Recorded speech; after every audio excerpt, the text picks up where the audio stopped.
mix can now do so much easier, and it's easier to keep them in sync and whatever.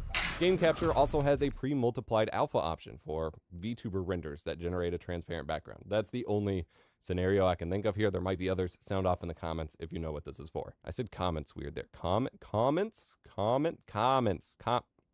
I don't know what's happening. There's a new HDR to SDR tone mapping filter option that might look a little better for you if you need to manually control those settings, but for just tone mapping without touching it, it's going to look the same. I can't figure out any use case for this myself.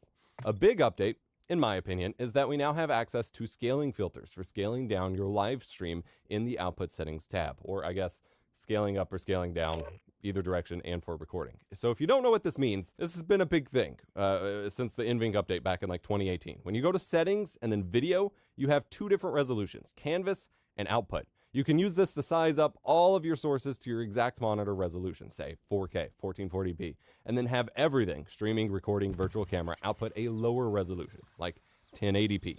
If you do this, you can no longer record a native 4K resolution from your sources. You just have the 1080p output. But you also get a scale filtering option that allows you to choose a scaling algorithm, a bunch of math that controls how your image is scaled down. Bicubic is the safest overall bet for most 3D or live action stuff, but it's the cleanest, sharpest results. Area can be used for screen captures or pixel art games to get the sharpest and cleanest results there. The whole video explaining canvas size linked below, and I dive into that a bit more, as well as scaling algorithms in general in my OBS Definitive Guide course over at glitch.mov/OBS. The issue comes in if you want to keep the canvas at full 1440p recording, for higher quality YouTube videos or something, but still stream at 1080p for Twitch or something.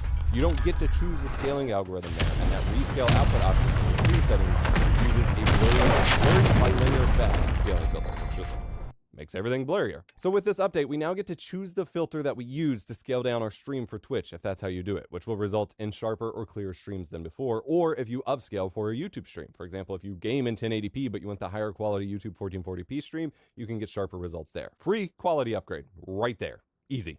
This rules. This also fixes the error given when having rescale output checked when trying to record or stream in the AV1 codec. Useful for those, like I said, who rescale their output to 1440p or 4K for YouTube while keeping a native 1080p canvas for Twitch. macOS gets a new capture card device source type. This doesn't actually bring any direct features or functionality. Sadly, still no HDR support for UVC cards on Mac. I'm sorry, y'all. But rather re-implements the capture card. Less functionality than the older video capture device source, but it has a faster path of getting frames directly into OBS's frame rate buffer, which will improve frame pacing for fast-paced gameplay videos and such like that, which is nice. Those using the new fancy WebRTC or WIP streaming protocols now have AV1 support.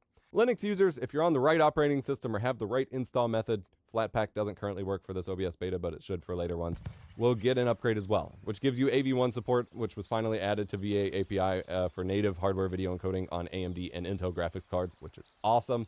That was added in this beta, so you finally have access to some of the GPU AV1 encoders over on the Linux side, which is awesome, and they added a new video capture device source type called video capture device pipeline.